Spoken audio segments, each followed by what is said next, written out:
하나님의 말씀은 창세기 24장 50절에서 60절의 말씀입니다. 창세기 24장 50절에서 60절의 말씀, 우리 한 목소리로, 제가 잘못 났었나요? 아니죠?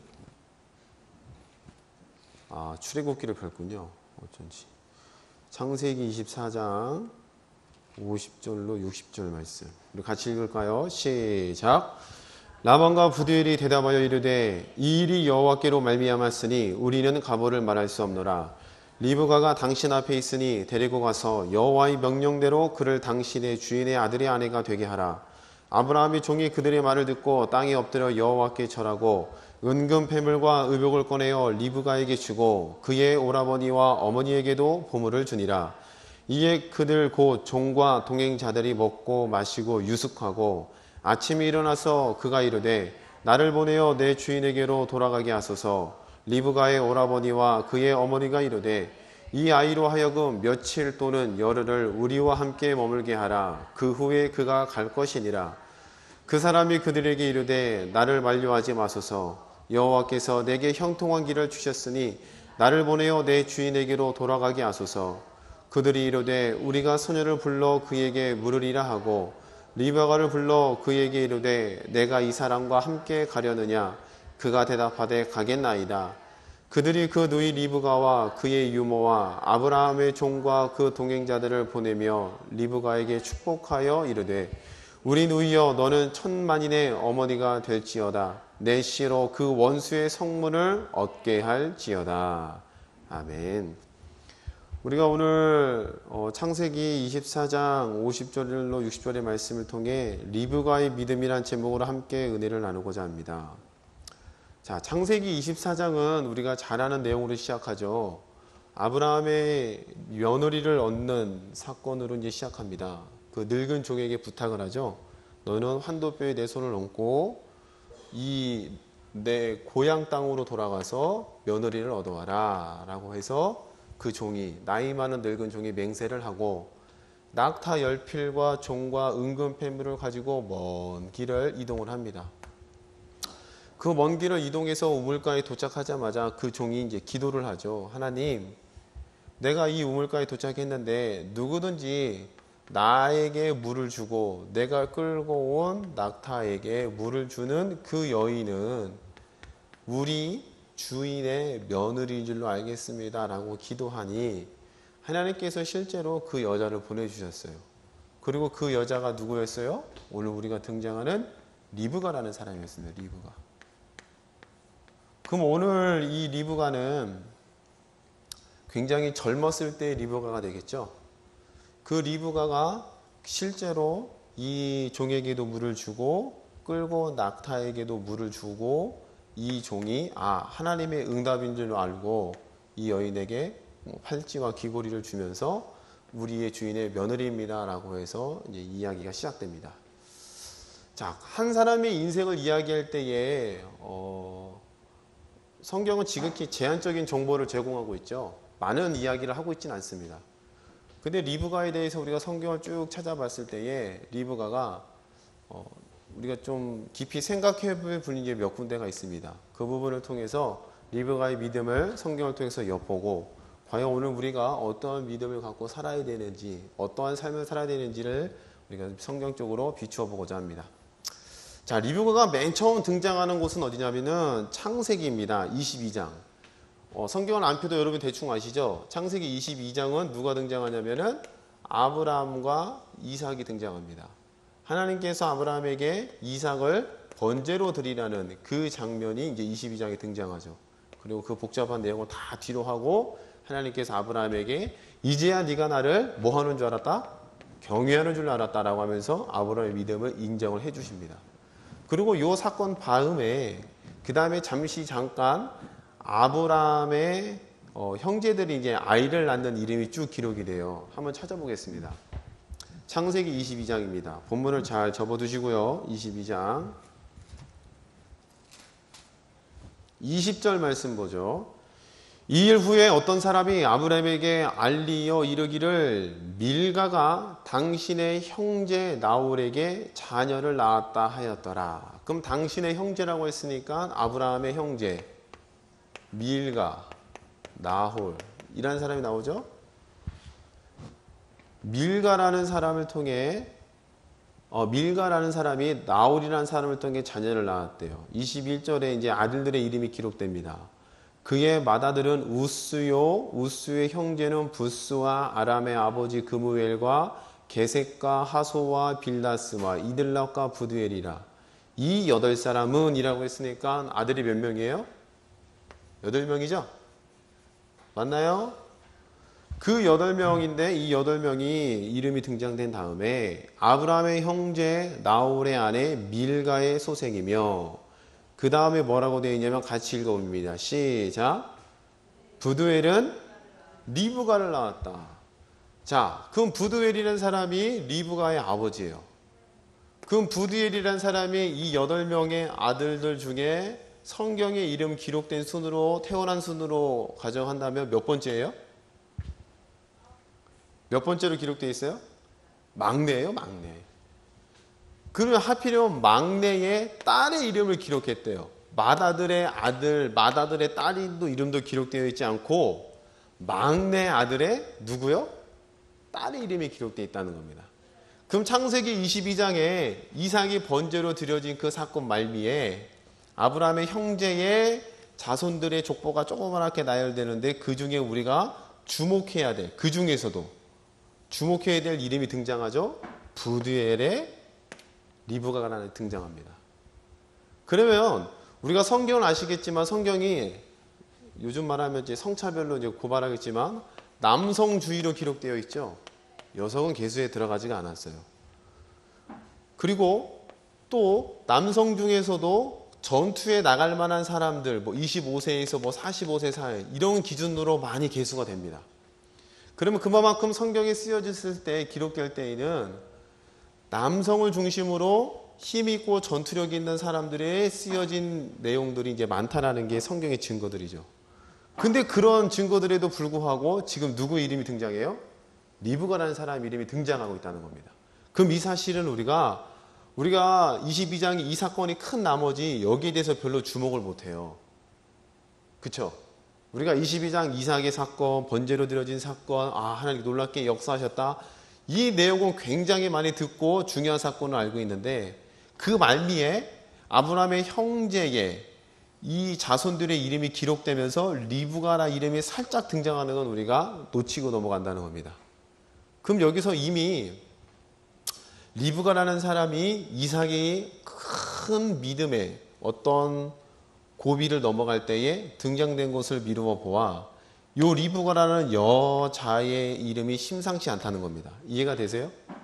그러니까 여러분이 성경을 읽어 내려갈 때 이런 상관관계를 읽고 내려가면은 하필이면 22장에 리브가의 이름이 아들들 가운데서 그 또 막내의 아들의 딸로서 기록되는 것을 주목해 본다면 리브가라는 이름이 결코 작은 위치를 차지하지 않는다는 것을 여러분들이 미루어 짐작할 수 있다는 겁니다. 이해가 되시나요? 네. 이렇게 해서 리브가가 이제 등장하기 시작하는데 오늘 본문의 말씀은 그 종이 리브가에게 고리를 주고 리브가가 깜짝 놀라서 집으로 가니까 집에 가서 이러한 사건들을 이야기하고 이 사람들을 데려갑니다. 그럼 이 사람들을 데려갈 때에 이 종이 다시 한번 이 우물가에 있었던 일을 식구들에게 설명을 하죠. 자, 낙타를 종이 데려갔는데 몇 마리를 데려갔대요? 성경이 뭐라고 나오죠? 한번 찾아볼까요? 24장 10절 말씀 보세요. 같이 읽어봅니다. 시작. 이에 종이 그 주인의 낙타 중 10피를 끌고 떠났다. 그럼 10마리죠? 10마리. 맞나요? 필이 쌍인가요? 아니죠? 한 마리일 듯하죠? 그럼 10마리예요. 제가 찾아보니까 중동 지역의 낙타가 물을 먹을 때에 작게는 70리터에서 많게는 200리터를 한 번에 먹는데요. 그리고 이 물을 한 번에 먹고 한 달 동안 물을 한 모금도 마시지 않고도 광야에서 버틸 수 있다는 게 낙타라는 겁니다. 그러면 10필의 10마리가 물론 똑같이 물을 마실 수는 없겠지만 목마른 낙타가 물을 마실 때에 정말로 눈 깜짝할 새 이 많은 분들을 그냥 쭉쭉쭉 빨아들인대요. 저는 낙타가 물 먹는 모습은 보지 못했지만 염소가 물 먹는 모습은 많이 봤어요. 어렸을 때 염소를 키웠거든요. 그 염소 물을 마실 때 아세요? 어떻게 마시는지? 혀로 핥아먹지 않아요. 어떻게 먹냐면 입을 이렇게 해서 쭉쭉 빨아요. 이렇게 빨아먹어요. 그거 되게 신기해요. 이렇게 녹음되면 또 이상하겠다. 그죠? 이렇게 쭉쭉 빨으면서 그 양동이에 물이 쭉쭉쭉 주는 걸 봐요. 그럼 낙타가 덩치가 더 크잖아요. 그 얘도 아마 물을 쭉쭉쭉 빨아 당기는 것 같아요. 그렇게 빠른 속도로 먹는 거 보면.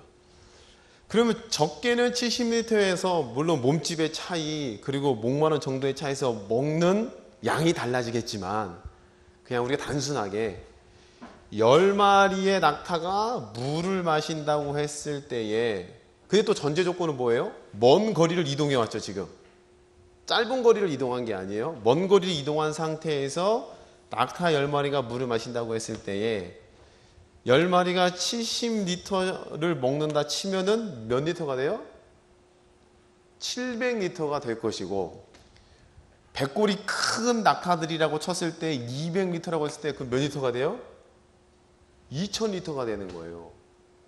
그럼 물 무게랑 리터랑 무게는 거의 똑같죠. 1리터가 1kg잖아요. 그럼 2000리터라고 하면 물의 2톤이 되는 거고 그죠? 못돼도 1톤 더 적으면은 뭐 700kg? 그쵸? 지금 이 종이 집에 가서 이 여자가 리브가라는 여자가 나를 위해서 물을 길어주고 낙타에게도 물을 주었다라는 요 짧은 내용은 우리가 참 마음씨 착한 여인이로구나 라고 생각해요. 근데 실제로 10마리에게 물을 먹이는 작업은 생각해보면 굉장히 중노동이 될 수도 있다는 겁니다. 이해가 되세요? 물론 여기 오기 바로 직전에 오아시스에서 물을 먹이고 와서 물을 좀밖에 안 먹었다 치면은 할 말이 없겠지만 그런 내용이 성경에 없으니 먼 거리를 이동해서 물을 먹었으니 적게는 700리터 많게는 2000리터의 물을 낙타가 빨아들였다는 거예요. 그러면 여러분 생각해 보세요. 우물가에서 물을 길어 올리는데 한 50리터씩 물을 막 길어 올리나요? 막 그 두레박으로 이렇게 물을 끌어올리셔 봤잖아요. 50리터씩 끌어올릴 수 있나요? 안 돼요. 힘들어서 못 해요. 그러면은 여기에서 머물렀던 시간이 길어요, 짧아요? 상당히 길었다는 거고 리브가가 했던 수고가 결코 작은 수고가 아니었을 거라는 겁니다. 이해가 되세요? 그렇죠. 그 많은 시간을 할애해서 낙타에게 물을 먹일 만한 성품과 마음을 가졌던 리브가를 우리는 엿볼 수가 있다는 거죠.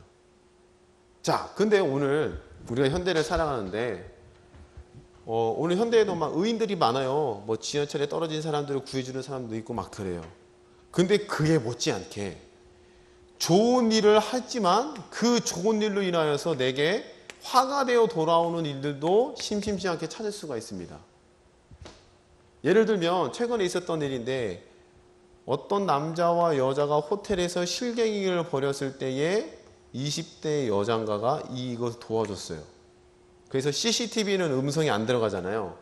막 이렇게 실갱이 하는 거 호텔 앞에서 요것만 광경만 보여주고 얘네들이 집단적인 꽃뱀이 아니냐라고 오해를 받았었어요. 근데 나중에 알고 보니까 이게 무슨 사건이냐면 모 회장이 자기의 직원 여자를 성추행하고 강제로 호텔로 끌고 가는 것을 보고 지나가던 여자가 도와주는 거였어요. 근데 앞뒤 내용 다 모르고 영상만 보니까 딱 뭐냐면은 돈 많은 사람, 이 사람들이 후려치는 속된 말로 꽃뱀 역할, 돈 뜯어내는 그런 걸로 오해를 받았다는 거죠. 그래서 이 여인이 굉장히 한동안 지탄받고 힘들었다는 고백의 글들이 많이 올라왔습니다. 오늘날 우리 사회에서도 뭔가 좋은 일을 하려면은 뭔가를 각오를 해야 돼요. 이해하셨습니까? 그리고 어떤 길바닥에 환자가 누워있거나 함부로 손 안 대잖아요. 혹시나 내가 해를 입을까 봐. 자, 그럼 그 리브간의 수고는 상당한 시간을 흘려보냈다는 그 말은 아마 자기의 시간, 자기가 해야 될 일, 가정에서 내가 뭔가를 맡고 지금 물을 길어가는데 그 모든 것들을 집에 가서 혼난과 꾸지람을 들을 각오를 하고 도와줬다는 얘기도 되겠죠. 이해가 되시나요? 적지 않은 수고와 그 다음에 자기가 희생할 각오를 가지고 이 사건을 도왔다는 겁니다. 그러면 이 종이 하나님께 간구했던 이 내용은 굉장히 지혜로웠다는 거죠. 이해가 되십니까? 그냥 어떤 단순히 성품적으로 우리를 도와줄 만한 그게 아니라 정말로 희생할 수 있는 그런 삶의 가치를 갖고 있는 그런 것들을 중심에 두고 하나님께 구했다는 거죠. 그 리브가의 이 사람이, 이 여인이 이 작은 사건을 통해 우리가 깨달을 수 있는 것은 참 가슴이 따뜻한 여인일 뿐만 아니라 희생할 수 있고 손해볼 수 있는 마음도 갖고 있었다는 것을 우리는 미루어 짐작해낼 수 있다는 겁니다. 근데 성경은 여기서 그치지가 않아요. 또 이 사건을 가지고 집에 가서 가족들에게 이야기할 때에 난데없이 이 종이 등장해서 금고리 주고 며느리 삼겠다고 하니까 집안에서는 굉장히 당황했겠죠. 그러자 이 종이 시간이 조금 더 지체되는 걸 보니 나 빨리 가고 싶다. 리브가를 빨리 우리에게 다오. 그렇게 이야기합니다. 그렇게 이야기했을 때에 가족들이 뭐래요? 다만 며칠이라도 열흘이라도 우리가 이 딸과 작별할 수 있는 시간을 우리에게 주세요라고 요청을 합니다. 근데 이 종이 뭐래요? 그냥 빨리 갑시다. 그러면 가족들이 이야기하기를 이 리브가에게 물어봅시다라고 이야기합니다. 우리가 본 말씀에 물어봤어요. 리브가한테 물어보니까 리브가의 대답이 뭐래요? 그냥 간대요. 자, 딸 가진 입장으로서 아마 우리 딸이 이런지 하면은 저 아마 굉장히 속상하고 서운할지도 모르겠어요. 벌써 저도 제 감정이입을 해보니까 나 저 남자가 보지도 못해 얼굴도 못 봤어요. 본 건 누구예요? 늑다리 종밖에 없어요. 그리고 다 이 말이 속아 넘어간 거 아닌가, 사기치는 거 아닌가 이런 거 의심도 않고 그냥 냉큼 뭐래요? 갑돌인데요. 그러면 가족으로서 굉장히 속상하고 속상할 것 같아요. 근데 리브가는 요 사건을 두고 나 갑니다. 보내주세요라고 단호하게 이야기를 하죠. 요 결정이 쉬웠을까요? 어려웠을까요? 쉬웠을까요? 예, 생각 없었으면 쉬웠겠고. 근데 제 생각에는 아마도 종이 자기한테 요구했던 요 사건을 다시 한번 가족들 앞에서 이야기할 때에 다시 한번 쭉 설명을 하잖아요. 두 번 이야기가 기록돼요. 한 번은 실제의 사건, 한 번은 이 종을 통해서 있었던 사건을 기술합니다. 그럼 요 사건이 작은 일이라는 거예요? 큰 일이라는 거예요? 성경에서 괜히 반복하는 게 아니에요. 성경에서 자꾸 반복되고 또 반복되는 이야기는 그만큼 중요하기 때문에 반복되는 겁니다. 그럼 이야기를 쭉 듣는 과정 가운데에 이건 제 추측이에요. 성경에 나온 것도 아니고 주석도 없는 거예요. 이 이야기를 듣는 가운데에 리브가라는 사람이 이 종이 갖고 있는 본심을 읽어냈을 거라는 게 제 추측입니다. 왜 하필이면 낙타에게 물을 주는 일을 부탁을 했을까? 무슨 말 이해되세요? 자기는 선의로 그냥 수고와 땀을 흘리면서 한 것뿐이었어요. 그런데 나중에 이야기를 들어보니까 이 종이 했던 대로, 이 종이 의도한 바대로 내가 한 거구나라는 것을 듣고 그리고 왜 이것을 부탁했는지에 대한 그 본심을 리브가가 깨달았다는 겁니다. 이해가 되세요? 그러면 이 지금 사건이 벌어지고 있는 시기는 리브가가 젊을 때죠. 나이가 많지 않을 때예요. 그럼 나이가 많지 않은 그 시기에 이 늙은 종이 하고 있는 본심, 그 의도를 깨우칠 만한 생각이 있었다는 것은 생각의 깊이가 결코 낮지가 않았다는 겁니다. 무슨 말인지 이해되세요? 여러분 여기서 좀 감을 잡았으면 좋겠습니다.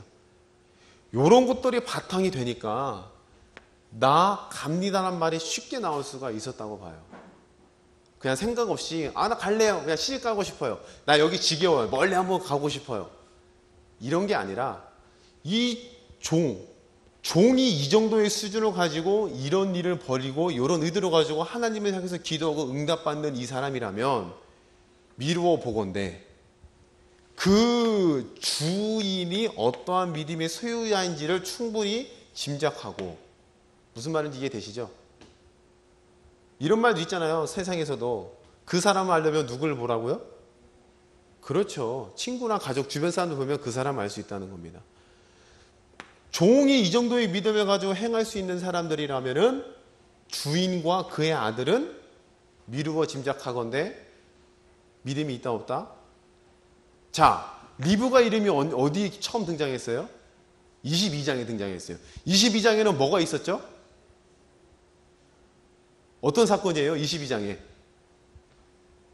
번제로 드리는 사건이 있지 않습니까? 그리고 그 번제 드린 사건을 중심으로 해서 하나님께서 아브라함에게 더 이상 시험을 하지 않잖아요. 이삭 역시도 그 번제 사건 이후에 어떻게 돼요? 소득을 얻을 때 한 해 농사에 100배를 얻었더라. 할렐루야. 그러면 리브가가 뭔가 성경에는 정확히 설명되고 있지는 않지만 그 짧은 시간과 종의 설명을 듣고 종의 본심과 이런 것들을 짐작해 볼 수 있는 생각의 깊이를 갖고 있었다라고 우리는 추측해 볼 수 있다는 겁니다.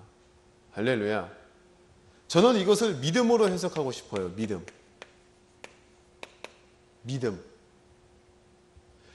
믿음을 갖고 있는 리브가 가운데 뭔가 마음 가운데 충돌되는데 이 사람의 성품과 행함과 믿음을 보았다는 거죠. 그걸 통해서 주인의 믿음을 미루어 짐작하고, 그걸 통해서 아들의 믿음을 짐작하고, 근데 그 시기에 실제로 22장과 23장에 기록되어 있는 아브라함과 아들의 믿음은 어떤 믿음이에요? 지금까지도 칭송되고 자랑되는 믿음이지 않습니까? 할렐루야. 자, 리브가 여기서 끝나지 않습니다. 이렇게 해서 시집을 간 리브가는 엄청난 시련을 한 가지 겪게 돼요. 어떠한 시련을 겪었을까요? 시간이 없어서 다 설명 못했지만 한 가지만 설명을 드리죠. 어떤 시련을 겪었을까요? 리브가의 시련이 찾아옵니다. 그 시련은 자녀를 낳지 못했어요. 자녀를. 자, 성경을 한번 찾아보죠. 창세기입니다. 창세기 25장을 보세요. 19절부터 보겠습니다. 같이 읽어봅니다. 시작. 아브라함의 아들 이삭의 족보는 이러하니라. 아브라함이 이삭을 낳았고, 이삭이 몇 세에 결혼했대요? 40세에. 요즘 그 당시에 결혼 좀 늦었나 봐요. 부르게 나이에 결혼을 합니다. 그리고 나서 아내를 맞이하고 삼았으니 리브가는 밧단 아람의 아람 족속 중 부두엘의 딸이요 아람 족속 중 라반의 누이였더라. 족보가 또 등장하죠. 21절 시작. 이삭이 그의 아내가 임신하지 못하므로 그를 위하여 여호와께 간구하매 여호와께서 그의 간구를 들으셨으므로 그의 아내 리브가가 임신하였더니 그의 아들들이 그의 태숙에서 서로 싸우는지라. 그가 이르되 이럴 경우에 내가 어찌할꼬 하고 가서 여호와께 묻자온대 여호와께서 그에게 이르시되 두 국민이 내 태중에 있구나. 두 민족이 내 복중에서부터 나누이리라. 이 민족이 저 족속보다 강하겠고 큰 자가 어린 자를 섬기리라 하셨더라. 그 해 산 기한이 찬즉 태에 쌍둥이가 있었는데 먼저 나온 자는 붉고 전신이 털옷 같아서 이름을 에서라 하였고 후에 나오는 손으로 에서의 발꿈치를 잡았으므로 그 이름을 야곱이라 하였으며 리브가가 그 아들을 낳을 때에 이삭이 60세래요. 60세. 그러면은 결혼은 이 40세에 해서 60세에 낳았으니까 자녀를 낳기까지 몇 년 걸린 거예요? 그렇죠. 19년째에 임신한 소식을 알고 20년째에 난 거니까 대략 짧게 19년, 20년 가까이 자녀가 없는 고통의 기간을 겪었다는 겁니다. 이해되셨어요? 그냥 우리가 성경 읽어서 쌍둥이 낳고 쌍둥이 이놈은 장자 순서가 바뀌고 이거는 아는데 리브가에 주목해 본다면 이삭의 나이로 20년간 아이가 없었다는 거예요. 자, 그 당시에 자녀를 낳지 못하는 고통은 커요, 작아요? 컸다는 거예요. 아브라함 역시도 몇 세에 하나님을 만났죠? 75세. 그리고 몇 세에 아들을 낳았어요? 100세. 여기가 기본 한 20년을 기다렸나 봐요.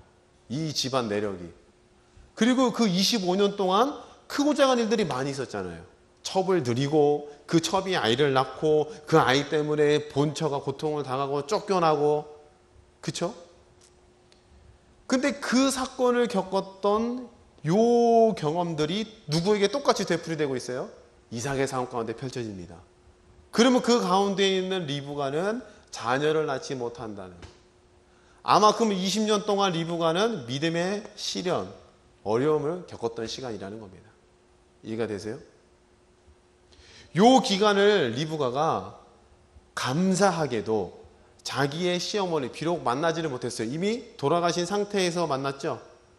돌아가신 상태에서 결혼을 했기 때문에 어머니를 직접 시어머니를 만나본 적은 없지만 그 시어머니가 했던 실수를 되풀이해야 안 해요? 안 했다는 거예요. 전 여기서 리브가의 믿음이 있다고 저는 생각합니다. 할렐루야.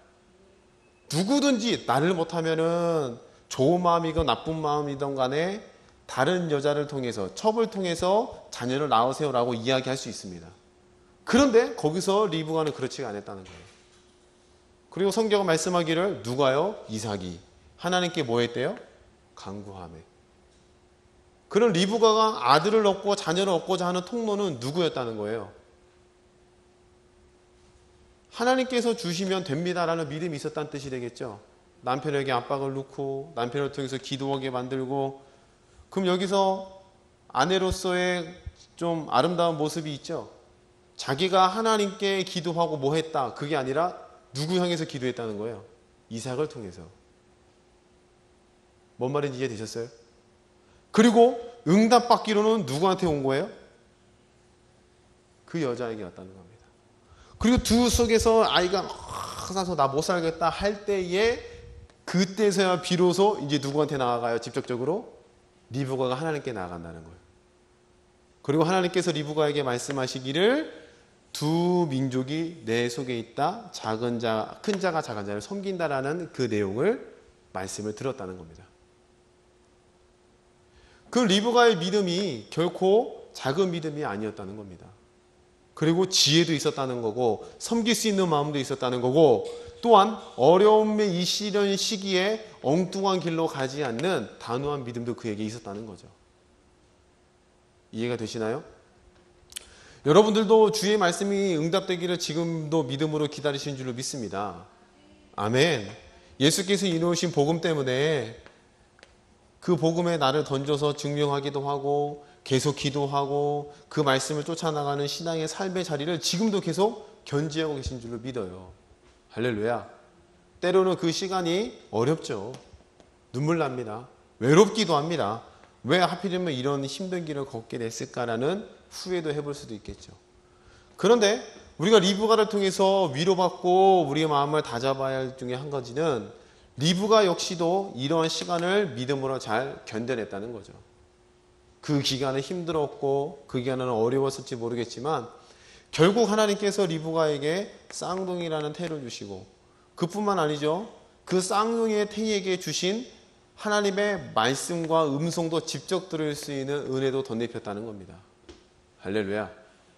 오늘 저희와 여러분의 마음 가운데에 리브가의 믿음을 잘 묵상하셔서 이런 힘들고 어려운 시기를 묵묵히 좀 믿음으로 보낼 수 있는 저와 여러분 되기를 축복합니다. 아멘. 자, 그럼 리브가의 믿음 여기서 그치진 않아요. 결국 그 리브가의 믿음은 하나님의 말씀을 확실하게 신뢰하는 쪽으로 가닥이 잡히고 계속 뻗어나갑니다. 이걸 어디서 읽을 수 있냐면, 이제 하나님께서 그 두 아이에게 큰 자가 작은 자를 섬긴다는 그 말씀을 듣고 이제 때가 되어 이삭이 죽을 때가 되었습니다. 축복기도, 마지막 축복기도를 해주는 그 시점에 여기에 누가 껴들어요?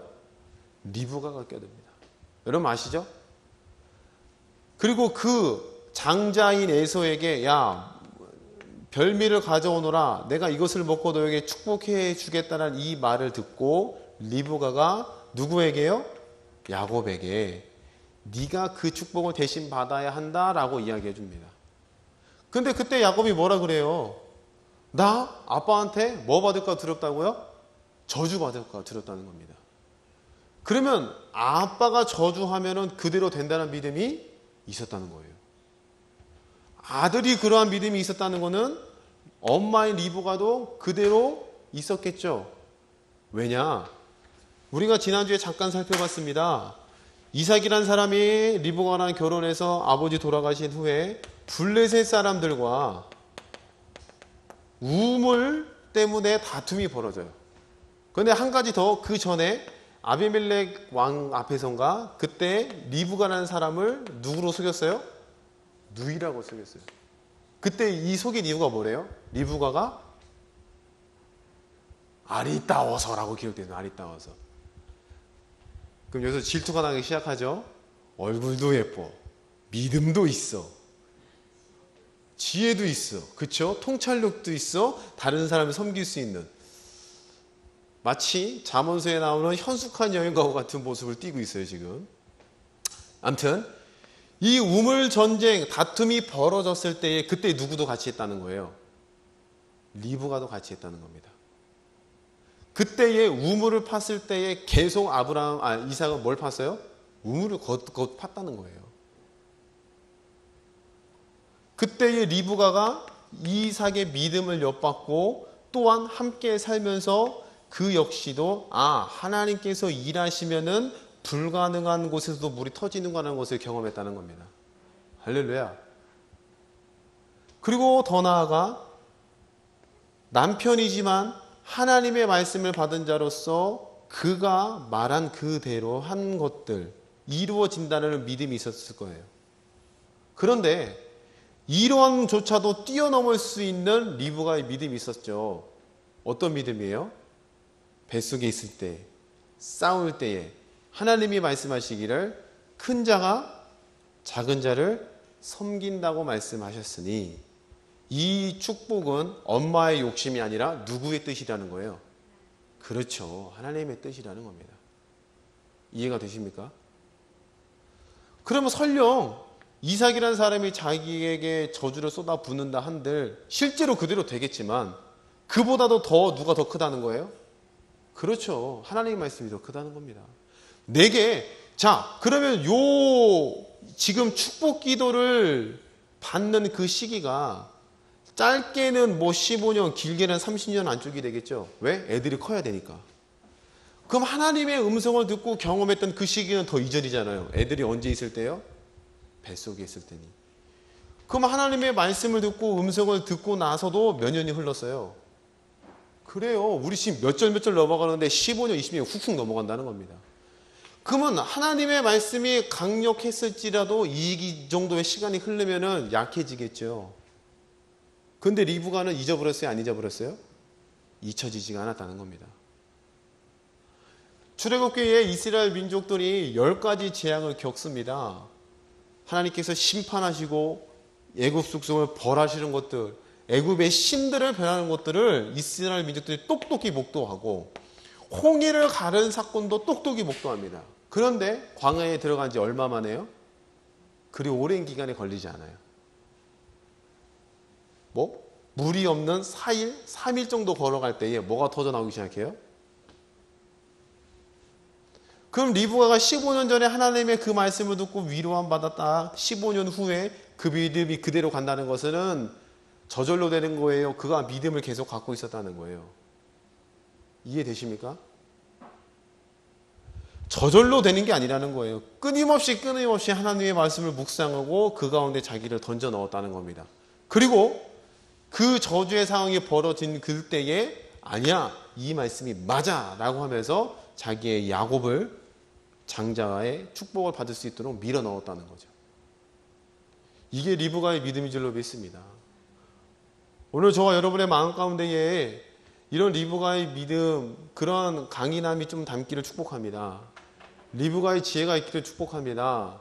리브가가 믿음을 가지고 섬길 수 있는 그 사랑의 마음까지도 여러분이 담기를 축복합니다. 아멘. 이런 리브가였기에 신약 성경에 딱 한 번 등장해요. 어디 등장하냐면 로마서 9장에 등장합니다. 비록 리브가가 주제는 아니지만 사도 바울이 하나님께서 예정하시고 선택하신 것을 누굴 드냐면 이 야곱과 에서의 삶을 통해서 드러내는 것처럼 우리를 선택하셨다. 그게 로마서 9장에 등장합니다. 그때 리브가의 이름이 등장합니다. 오늘 저와 여러분의 후대에 이름이 남길 수 있는 믿음의 선진으로서 칭송받을 수 있는 하나님의 거룩한 자녀 되기를 축복합니다. 아멘. 짧은 시간 리브가의 한 생애를 다뤄봤지만 우리가 깨닫고 본받을 점들이 너무나도 많죠. 여러분들이 한 주 어떤 살아가실 때에 그 장면, 물론 성경은 너무나도 이게 단편적으로 우리에게 설명해 주고 있어요. 뭐 물론 못된 점도 있었겠죠. 근데 거기 성경에 침묵하고 있으니 우리가 뭐 관심이 기울 건 없고, 성경에 나온 요 사건 단편 사건들을 통해 리브가의 믿음을 정확히 잘 파악하시고 내 믿음이 그 믿음의 빛을 보아 온전히 서 있는지를 날마다 반추할 수 있는 저와 여러분 되기를 축복합니다. 할렐루야. 우리 옆에 분과 인사합시다. 리브가를 좀 잘 묵상합시다. 찬송하겠습니다.